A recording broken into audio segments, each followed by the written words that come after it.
Hasta aquí todo lo que hemos desarrollado en interpolación apuntó a, digamos, generar lo que llamamos la función interpolante, es decir, una función continua que trata de representar de alguna manera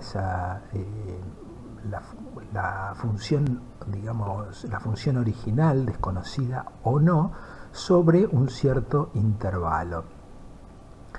Lo que vamos a ver ahora es un problema de interpolación, podríamos decir, alternativo, que a lo que, digamos, a lo que apunta es ahora a buscar lo que se llaman fórmulas de interpolación. Eso significa que queremos, que estamos apuntando a un punto fijo en relación a otros puntos fijos cercanos, donde queremos estimar el valor de la función conociendo, teniendo información sobre la función en algunos puntos cercanos. Entonces este es otro problema muy importante y también muy práctico. Muchas veces en simulación numérica uno calcula valores de las variables en nodos justamente, y luego en algún momento tiene que tratar de obtener qué sucede en lugares intermedios y tiene que recurrir a este tipo de fórmulas. Bueno, en este gráfico se trata de representar esta idea pensando que se conocen los valores de la función, o incluso más que eso, puede ser incluso valores de la derivada de la función o más de una derivada en esos nodos x0, x1, x2, x3, y la idea es ver, por ejemplo, estimar de alguna manera el valor de la función en ese x grande, digamos, intermedio entre x1 y x2. Este puede ser un problema típico. Entonces nuestro próximo problema es cómo construir estas fórmulas de interpolación. Entonces vamos a introducir aquí un método muy interesante porque tiene una aplicación mucho más amplia que para este problema, y es el método de los coeficientes indeterminados. Entonces en este método lo que hacemos nosotros es hacer un planteo a priori de la fórmula que en función de los valores datos, y lo que hacemos es escribirlo como una combinación lineal de los valores datos, es decir, va a ser una sumatoria de coeficientes incógnitas multiplicados por esos valores datos, que serán valores de la función o derivadas, etc. Luego le imponemos que esa fórmula sea exacta para polinomios de grado creciente, es decir, cuando se lo aplicamos a funciones de tipo polinómica, empezando por el polinomio de grado 0, grado 1, etc. Y vamos digamos, al aplicarlos, vamos generando algunas ecuaciones para las incógnitas que son los coeficientes de esa combinación lineal, y planteamos entonces tantas ecuaciones como incógnitas tenemos. Ahí paramos, será un cierto orden de digamos, el polinomio que estamos usando para llegar a generar las ecuaciones, y luego con el polinomio de orden siguiente podemos aplicarlo a la fórmula, ya con la fórmula establecida, para ver cuál es el error, para estimar cuál es el error de truncamiento. Este es el procedimiento genérico. Vamos a verlo ahora, vamos a bajarlo a tierra con un ejemplo. Entonces aquí hay un ejemplo donde acá estamos diciendo cuál es la información de base de la fórmula. Por un lado tenemos que decir cuántos nodos tiene la fórmula, lo estamos en el ejemplo fijando en 2. Tenemos que decir cuál es la ubicación del punto de evaluación de la fórmula respecto de los nodos. Bueno, en este caso vamos a pensar que sea justo en el centro de los dos nodos. Y después tenemos que decir qué información vamos a estar usando de la función en esos nodos. Y acá lo que vamos a pensar es que usamos los valores de la función y de la derivada primera. De modo que la fórmula genérica la podemos escribir así. El valor estimado de la función en este nodo intermedio entre xi y xi más 1, que llamo xi más 1 medio, Entonces es una combinación lineal de los valores de la función en x y en x y más 1 y de los valores de la derivada en x y en x y más 1, y entonces introduzco los coeficientes a, b, c, d. En este último renglón simplemente está escrito de una forma más compacta, llamando f sub i a f de x y. Entonces, ahora empezamos con la operatoria que hemos dicho. Entonces, aquí tenemos en el primer renglón a la fórmula genérica en términos de los coeficientes incógnitas a, b, c, d. Entonces, primero planteo, ¿qué pasa si f de x es un polinomio de grado 0 que por simplicidad lo fijo en 1? Entonces simplemente reemplazo.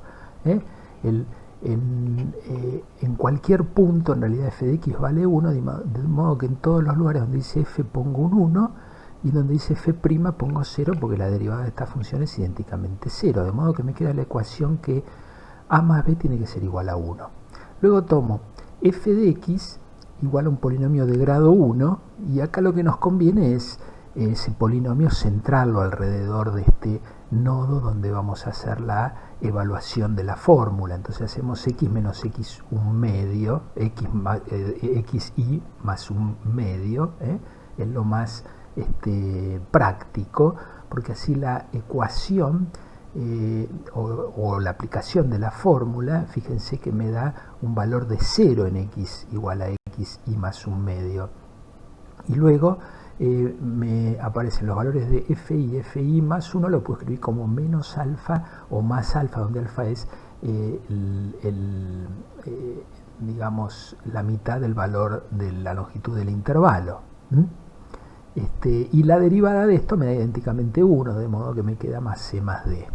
Segunda ecuación. De la misma manera lo aplicamos a una cuadrática que me da la ecuación que está a continuación, donde aparece alfa al cuadrado, y de la misma manera lo aplicamos a x al cubo, porque en realidad tenemos 4 incógnitas a, b, c, d, de modo que vamos a generar 4 ecuaciones.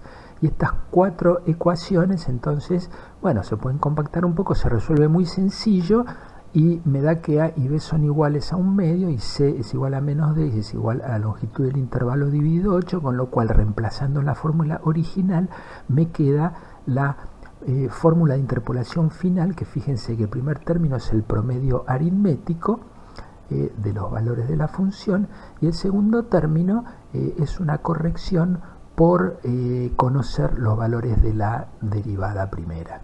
Entonces, ahora que tengo la fórmula, que la puse aquí al principio, sigo con el procedimiento para ver si puedo hacer la estimación del error de truncamiento. Entonces, ¿qué hago? Tomo como función de prueba ahora el t-monomio, pero elevado a la cuarta. Entonces, ¿cuál es el error de truncamiento asociado, el ETI, asociado a este monomio de orden 4, por eso le puse el supra 4 ahí. Y bueno, ahora simplemente reemplazamos en la fórmula que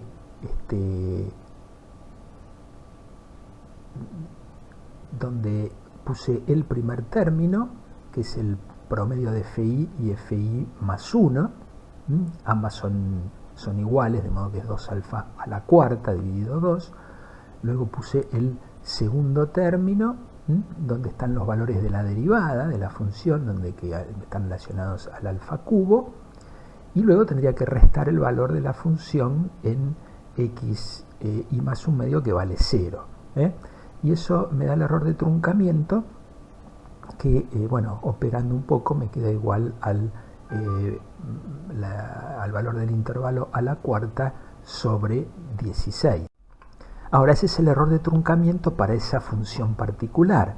¿Qué pasaría una función arbitraria f de x? Bueno, esa función arbitraria siempre la podemos desarrollar en serie de Taylor, tal como está expresado aquí, desarrollada alrededor de ese punto central, el punto de evaluación de la fórmula, ¿sí? Pero entonces esto lo que podemos, si vemos, el primer término es un polinomio de grado 0, el segundo es un polinomio de grado 1, luego de grado 2, de grado 3. Para cada uno de esos términos por separado, la fórmula da el valor exacto, de modo que ninguno de esos términos va a contribuir al error de truncamiento. Recién el de la derivada cuarta va a contribuir al error de truncamiento, y ese término de derivada cuarta va a tener un error de truncamiento que es ni más ni menos que el coeficiente de derivada cuarta, esta derivada de orden 4 sobre 4 factorial, multiplicado por el error de truncamiento que me produce el monomio x menos x y más un medio a la cuarta, que lo acabamos de calcular, era x y más 1 menos x y a la cuarta dio 16, con lo cual llego a esta expresión final del error de truncamiento que está asociado a una función arbitraria.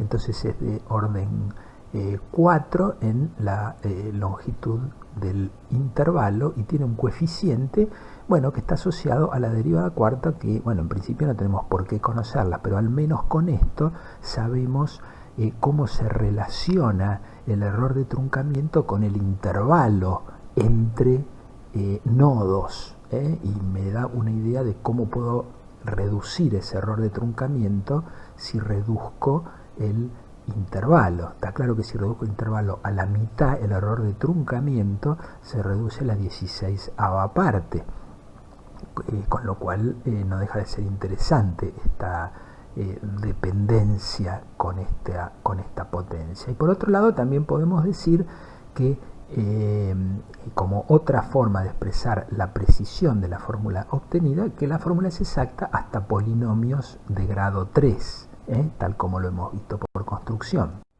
Finalmente, a título de verificación de este ejemplo, se lo aplicamos a la función f de x igual a e a la x. Y como nodos de prueba tomamos x igual a 0 y x más 1 es igual a 0,2. A partir de ahí, bueno, podemos calcular los valores en x y más 1, los valores de la derivada, que es ella misma, y aplicamos la fórmula, y con eso nos da que en el punto intermedio, que es 0.1, nos da 1.105166, el error de truncamiento obtenido de la fórmula que hemos obtenido. En este caso se puede estimar porque, bueno, la derivada cuarta es ella misma.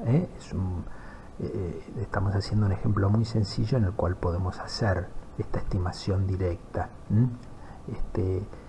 Y a partir de esto hacemos el redondeo correcto del número, me queda 1.10517 más menos media unidad en el último dígito. Y acá abajo está el valor exacto a 6 decimales, y bueno, los 5 primeros coinciden con la estimación, y obviamente el valor exacto cae dentro del intervalo, y de alguna manera con este ejemplo sencillo es para mostrar la digamos adecuación del método.